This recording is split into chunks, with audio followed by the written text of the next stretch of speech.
Hello दोस्तों, मैं आशीष स्वागत करता हूँ आपका ए टेक पॉली चैनल पर। और आज हम आपके लिए लेके आए हैं अजम्पशन ऑफ डब्ल्यूएसएम मेथड, यानी वर्किंग स्ट्रेस जो मेथड है इस तो उसमें क्या है, अजम्पशन क्या क्या है। तो ये क्वेश्चन जो है एग्ज़ाम के पर्पज़ से क्या इंपॉर्टेंट है, एंड प्रीवियस ईयर में ये क्वेश्चन क्या बहुत बार पूछा गया है। ठीक है दोस्तों, तो आई की क्या आपको एक क्या वीडियो लेक्चर क्या पसंद आ रहे होंगे। तो सबसे पहले हम समझते हैं कि अजम्पशन है क्या। ठीक है, तो अजम्पशन जनरली वो चीज़ है जो है नहीं, लेकिन हमने क्या है मान लिया है। ठीक है, फॉर एग्जांपल अगर हम इसको क्या एक एग्जांपल से समझें, जैसे कंक्रीट है। कंक्रीट वास्तव में क्या है, इलास्टिक थोड़ी है, प्रत्यास्थता का गुण तो होता ही नहीं कंक्रीट में। लेकिन हमने उसको क्या डब्ल्यूएसएम मेथड में क्या अज्यूम कर रखा है, कि हमने अजम्पशन कर लिया है। हमने क्या उसको अज्यूम कर लिया है। ठीक है, अजम्पशन मतलब अज्यूम अज्यूम कर लिया है कि वो क्या है, इलास्टिक है। तो इसी तरीके से क्या हमारे पास क्या 4-5 इसमें क्या अजम्पशन है, जो कि क्या है इसमें जनरली क्या मान लिए गए हैं। तो कंक्रीट किसी भी स्ट्रक्चर को डिज़ाइन करने से पहले क्या उसके अजम्पशन के पढ़ना क्या हमारे लिए क्या अनिवार्य है। ठीक है, क्योंकि जो है ये प्रीवियस ईयर में क्वेश्चन क्या बहुत बार पूछा गया है। तो क्वेश्चन क्या जनरली क्या ऐसा भी पूछ सकता है कि write down the basic assumption in the theory of simple bending of RCC beam. तो सबसे पहले जो फर्स्ट अजम्पशन है उसको हम लिखेंगे। तो फर्स्ट जो अजम्पशन है, तो जो फर्स्ट अजम्पशन है, the plane section remains plane before and after bending. ठीक है, तो जो सेक्शन इसको पहले लिख देते हैं, तब इसका क्या अर्थ समझते हैं। द प्लेन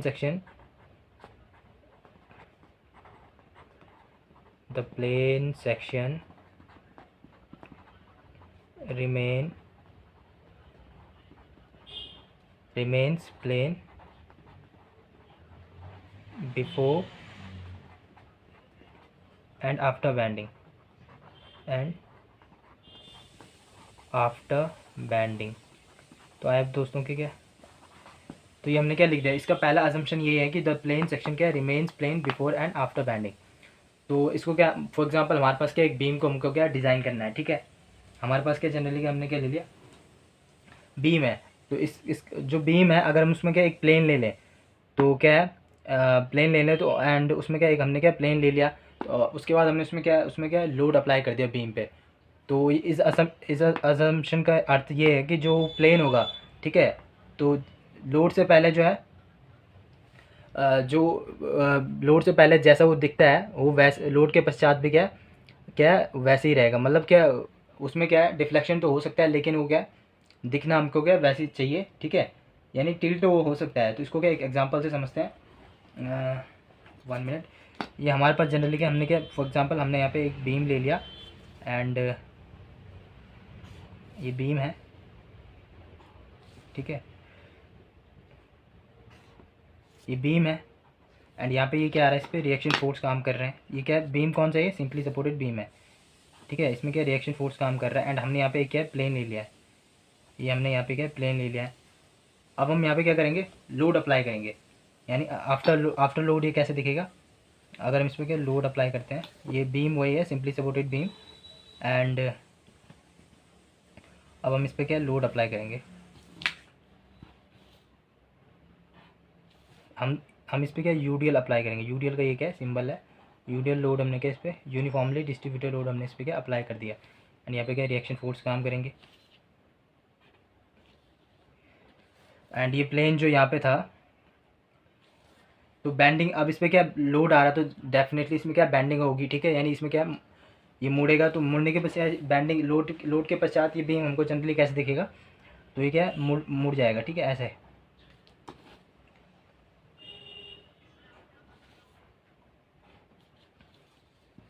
तो लोड बेंडिंग यानी लोड के पश्चात ये बीम क्या ऐसा डिफ्लेक्शन आ जाएगा इसमें। तो ये प्लेन अगर हम इसको क्या नीचे अगर इसके प्रोजेक्शन ले लें, तो ये प्लेन यहाँ पे क्या हमने ड्रॉ कर दिया है। तो आप लोग यहाँ पे देख सकते हैं, यहाँ पे क्या हो रहा, कंप्रेशन में ये क्या है, ये बीम कंप्रेशन हो रहा है। ठीक है, सेंटर की तरफ क्या इसमें कंप्रेशन हो रहा है, यानी कंप्रेशन हो रहा है। और यहाँ पे क्योंकि ये क्या बाहर की तरफ फैल रहा है यहाँ से, तो यहाँ पे हम कह सकते हैं यहाँ पे इसमें क्या आ रही है, टेंशन आ रही है। यानी सेंटर से इधर टेंशन, एंड सेंटर के इधर भी क्या आ रही है, इसमें टेंशन आ रही है। तो इस यहाँ पे देख सकते हैं आप कंप्रेशन हो रहा है। तो कंप्रेशन के कारण जो बेंडिंग जो इसमें आई थी, उसमें क्या उस कंप्रेशन के कारण ये वाला पॉइंट जो है, जो ये पॉइंट यहाँ पे था, ये यहाँ पे क्या यहाँ पे शिफ्ट हो जाएगा। ठीक है, एंड ये वाला पॉइंट यहाँ पे शिफ्ट हो जाएगा। ये वाला पॉइंट क्या है यहाँ पे शिफ्ट हो जाएगा। ये वाला पॉइंट क्या है यहाँ पे शिफ्ट हो जाएगा, एंड ये वाला पॉइंट क्या है यहाँ पे रहेगा। एंड यहाँ पे टेंशन हो रही है तो मतलब क्या आउटवर्ड हो रहा है, तो ये वाला जो ये वाला पॉइंट यहाँ पे होगा वो क्या यहाँ पे शिफ्ट हो जाएगा, ये वाला पॉइंट यहाँ पे शिफ्ट हो जाएगा, एंड जो यहाँ पे ये वाला पॉइंट है ये यहाँ पे शिफ्ट हो जाएगा। तो जब हम इसको क्या ड्रॉ करेंगे तो हमारे पास क्या है लीनियर, क्या है यहाँ पे आप देख सकते हैं लीनियर एक क्या लाइन प्राप्त हो रही है, यानी लाइन प्राप्त हो रही है, एंड इसको क्या हम यहाँ पे क्या मिला देंगे।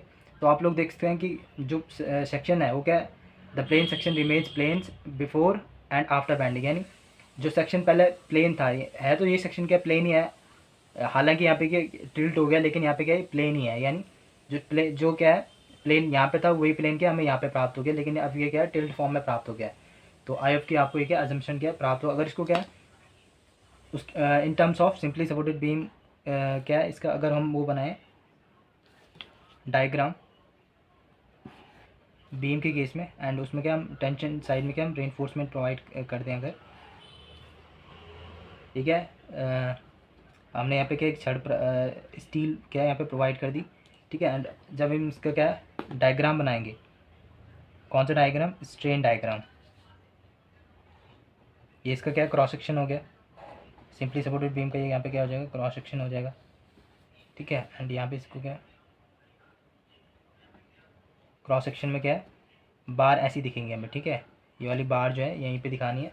एंड जो इसका स्ट्रेन डायग्राम होगा वो हमें क्या है जो हमें ऊपर प्राप्त हुआ वो यहाँ पे भी क्या है हमें प्राप्त दिखा देंगे, ठीक है। एंड ये क्या जगह यहाँ पे ये AC हो जाएगा, एंड ये हो जाएगा स्टील में स्ट्रेन इन स्टील, यहाँ पे क्या हो जाएगा स्ट्रेन इन कंक्रीट। तो जो हमें यहाँ पे क्या है यहाँ पे अजम्पशन के द्वारा हमें क्या एक क्या यहाँ पे जनरली हमें क्या यहाँ पे स्ट्रेन डायग्राम प्राप्त हो गया, ठीक है। तो ये हमने क्या अजम्पशन में माना है। तो जब हम आगे इसका एनालिसिस करेंगे तो वहाँ पे क्या आपको क्या डिटेल में इसको क्या समझाएंगे। तो आई के आपको क्या पहला अजम्पशन क्या समझ में आया होगा, ठीक है दोस्तों। तो अगला जो इसमें अजम्पशन है वो है total tension is taken by steel only, यानी जितनी भी टेंशन क्या है हमारे स्ट्रक्चर पे आएगी वो क्या है उसको जो है सिर्फ क्या केवल क्या स्टील ही वेयर किया गया। और ये सब क्या IS 456 2000 में क्या हमें बताए गए हैं ये अजम्पशन, ठीक है। तो ये अजम्पशन क्या है IS 456 में क्या 2000 में बताया गया।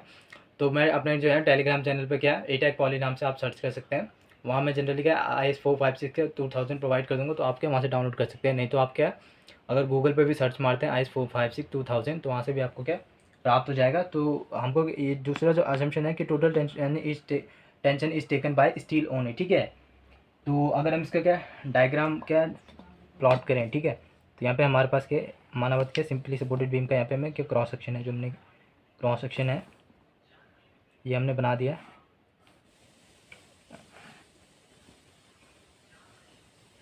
एंड यहाँ पे क्या जाएगा इसकी टोटल डेप्थ, एंड यहाँ पे हमने क्या ये तीन हमने क्या छड़ यहाँ पे प्रोवाइड कर दिए, ठीक है। तो डिटेल में समझने के लिए यहाँ पे क्या मैं बड़ा बड़ा बना रहा हूँ, इसका क्या हो जाएगा न्यूट्रल एक्सिस हो गया, यानी सेंटर लाइन हो जाएगी इसकी, ठीक है, ये क्रॉस सेक्शन की। तो यहाँ से लेकर जो ये सेंटर ऑफ क्या है बार है, तो इसको जो यहाँ से लेकर जो यहाँ तक जो होती है इसको बोलते हैं स्मॉल d, यानी इफेक्टिव डेप्थ।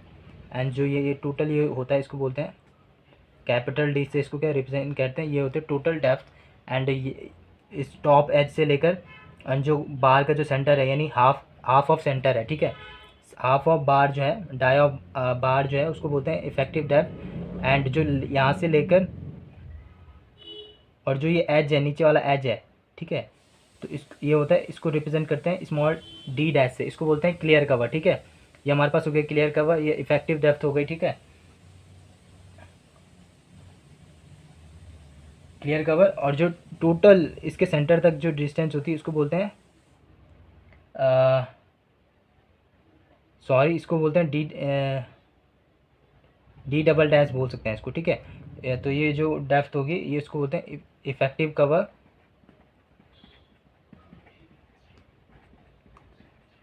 एंड जो ये वाला पोर्शन है ये क्या है हमारा क्लियर कवर।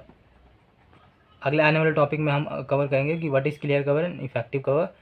तो एक बार फिर से समझते हैं एक मिनट दोस्तों।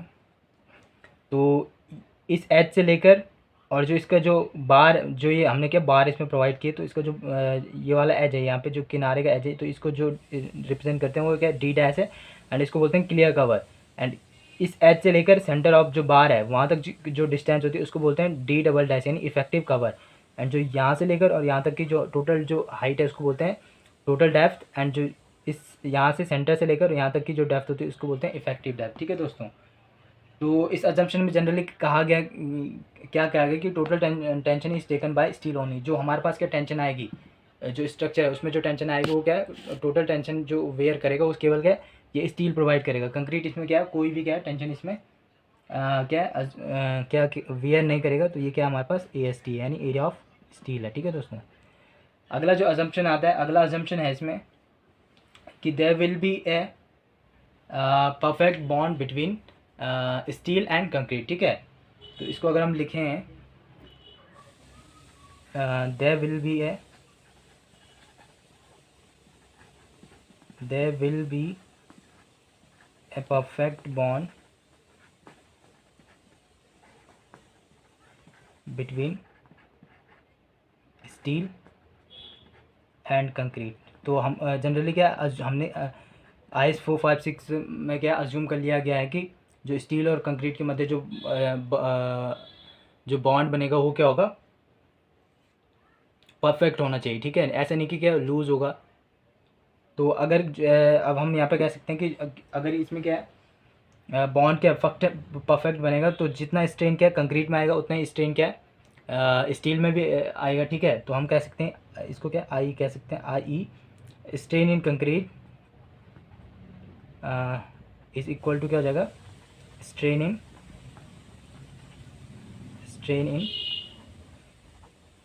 स्टील। ठीक है दोस्तों। तो जितना कंक्रीट में अगर उनके मध्य क्या दोनों के मध्य बॉन्ड के परफेक्ट बन रहा है, तो हम यहाँ पे ये भी तो कह सकते हैं कि जितना कंक्रीट में क्या स्ट्रेन आएगा लोड के कारण उतने क्या स्टील में भी आएगा। ये क्या इसमें अज्यूम कर लेगा, यानी EC इक्वल टू क्या जाएगा ES। ये इंपॉर्टेंट है दोस्तों। ठीक है। अगला जो इसमें क्या है अजम्पशन है कि सेक्शन शुड बी होमोजीनियस, यानी जो हम सेक्शन यूज़ कर रहे हैं यानी वो क्या होना चाहिए, होमोजीनियस होनी चाहिए। Section should be homogeneous. IE इसको यानी इसको कह सकते हैं कि use equivalent cross sectional area of for analysis. ठीक है। तो यूज़ इक्विवेलेंट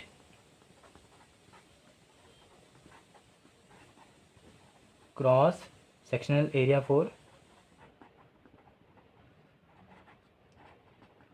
एनालिसिस।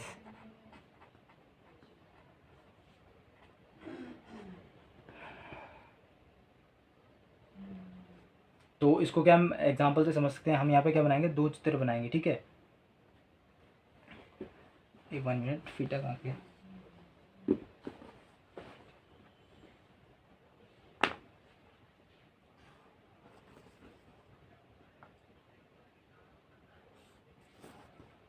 यहाँ पे हमारे पास क्या सिंपली सपोर्टेड बीम का हमने क्रॉस सेक्शन क्या ड्रॉ कर दिया है। ठीक है। यहीं पे क्या हम एक अगला भी क्या ड्रॉ करेंगे इसी के क्या,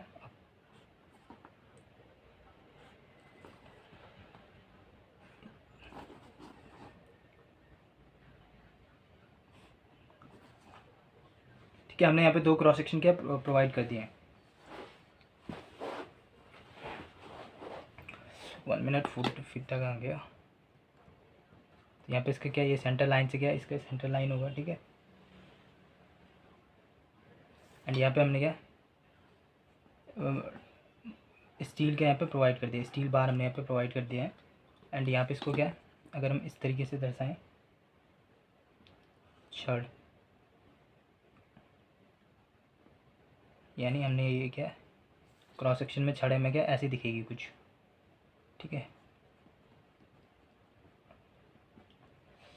और ये क्या इसका क्रॉस सेक्शन एरिया है। एंड ये क्या है equivalent cross section in terms of concrete.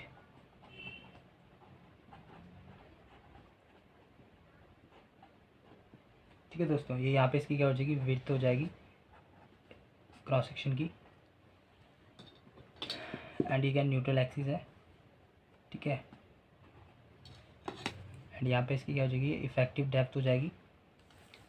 I hope कि आपको क्या इफेक्टिव डेप्थ का क्या क्राइटेरिया समझ में आया होगा, ठीक है। नहीं तो हम इसके आने वाले एक लेक्चर के इस पर क्या सेपरेट बनाएंगे, what is effective depth, what is total depth, what is clear curve, what is effective cover, ठीक है। तो जनरली क्या जो अजम्पशन है, section should be homogeneous I use equivalent cross sectional area for analysis. तो इसके बाद हम क्या सिंगली रेनफोर्स बीम का एनालिसिस करेंगे इस मेथड से। तो उसमें जब हम एनालिसिस करेंगे वो क्या equivalent cross section in terms of concrete, जो हम क्या वहाँ पे एनालिसिस करेंगे, हम क्या करेंगे उसमें क्या लेंगे, इक्विवेलेंट क्रॉस सेक्शन लेंगे, ठीक है। और वो जनरली किसके टर्म में होगा, कंक्रीट के टर्म में होगा। तो आगे आने वाले लेक्चर में इसको भी क्या डिटेल में समझेंगे कि equivalent cross section in terms of concrete होता क्या है, ठीक है। एंड अगला जो इसमें अजम्पशन मान लिया गया है, माना गया है कि modulus of elasticity of steel and concrete will remain constant through out. Modulus of elasticity of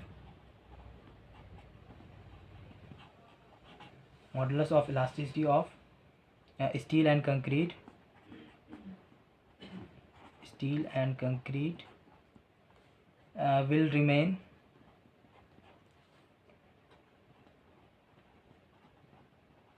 constant throughout। constant, इसको कंप्लीट लिख देते हैं, constant throughout, ठीक है।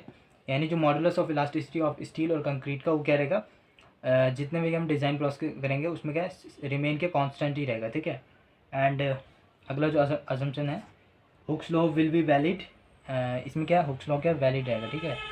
तो हुक्स लॉ विल बी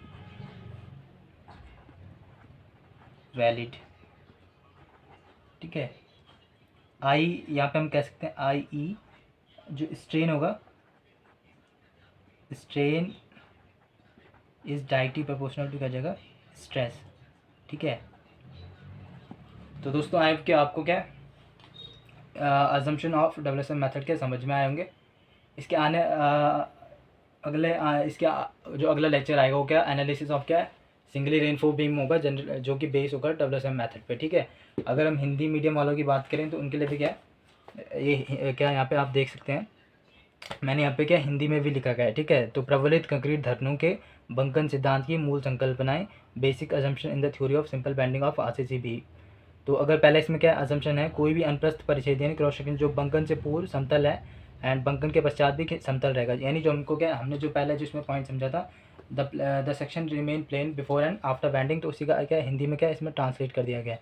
यानी कोई भी अनुप्रस्थ परिच्छेद जो बंकन से पूर्व समतल है, बंकन के पश्चात यानी बैंडिंग के पश्चात भी समतल रहता है, अर्थात खंड के बल शून्य अक्ष के यानी जो न्यूट्रल एक्सिस होती है कि ऊपरी तथा निचले भागों में विकृति इसकी बल शून्य रेखा की दूरी के क्या समानुपाती होती है। तो इसका अर्थ अगर समझें कि जो स्ट्रेन होता है वो क्या न्यूट्रल एक्सिस क्या जो दूरी के क्या न्यूट्रल एक्सिस से जितनी दूरी पर क्या कोई सेक्शन होगा उसमें क्या उतनी क्या उसमें विकृति आएगी, ठीक है। कार्यकारी सीमा के अंदर कंक्रीट तथा इस्पात पूर्ण रूप से क्या प्रत्यास्थ माने जाते हैं, अर्थ प्रतिबल विकृति क्या समानुपाती होते हैं। यानी हुक्स लॉ क्या यहाँ पे वैलिड होता है। कार्यकारी भार पर जो है इस्पात और कंक्रीट का प्रतिबल विकृति संबंध एक सीधी सरल रेखा में रहता है। तो जो हमने यहाँ पे जनरली क्या समझा था,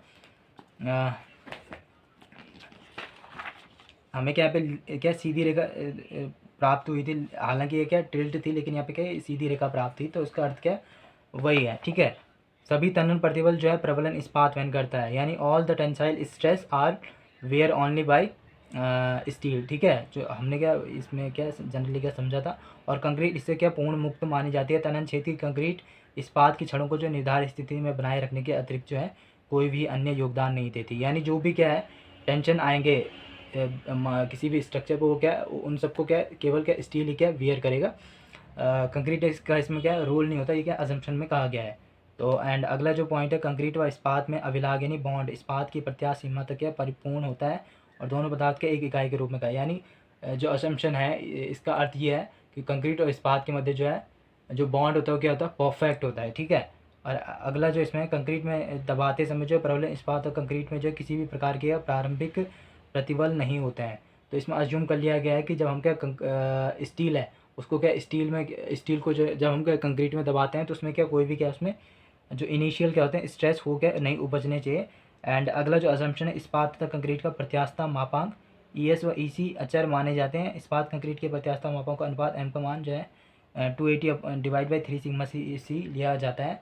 एंड जो जनरली मैंने इससे पहले जो आपको मॉड्यूलर रेशियो समझाया था मापांक का अनुपात, तो वो क्या अजम्पशन में ही माना गया है। जो वैल्यू मैंने आपको क्या M=280 divide by 3 sigma C क्या बताया था 456 के अकॉर्डिंग, तो क्या अजम्पशन में ही माना गया है, ठीक है। जहाँ पे सिग्मा CBC क्या है कंक्रीट में बंकन में अनुगेय संपीडन प्रतिबल और इसका जो मात्रक होता है क्या न्यूटन पर mm²। तो आई होप दोस्तों कि आपको क्या ये क्या है अजम्पशन क्या है इसके समझ में आए होंगे। इसके बाद जनरली हम कवर करेंगे analysis of singly reinforced beam by WSM method, जो कि क्या इंपॉर्टेंट है और हर साल वहाँ से क्या क्वेश्चन पूछे जाते हैं, ठीक है। फिर फर्दर हम क्या है आगे करेंगे analysis of reinforced beam by WSM method, फिर हम लिमिट स्टेट मेथड पे आ जाएंगे एंड इसके क्या न्यूमेरिकल करेंगे, ठीक है। तो आई दोस्तों कि आपको क्या लेक्चर सीरीज़ क्या पसंद आ रही होगी, और अगर आप इस चैनल पर नए हैं तो इस चैनल को क्या सब्सक्राइब करें ताकि मेरे आगे आने वाली वीडियो की नोटिफिकेशन आपको क्या मिलते रहें, और आप क्या इन लेक्चर सीरीज़ को क्या अपने दोस्तों के साथ क्या ज़्यादा से ज़्यादा क्या शेयर कीजिए ताकि क्या मुझे भी क्या सपोर्ट मिले। और यदि आपको क्या इसमें कोई कमी दिखती है तो आप क्या इसको क्या कमेंट बॉक्स में अपना फीडबैक क्या ज़रूर दें ताकि हम उसके अकॉर्डिंग क्या आगे क्या काम करें। थैंक यू दोस्तों।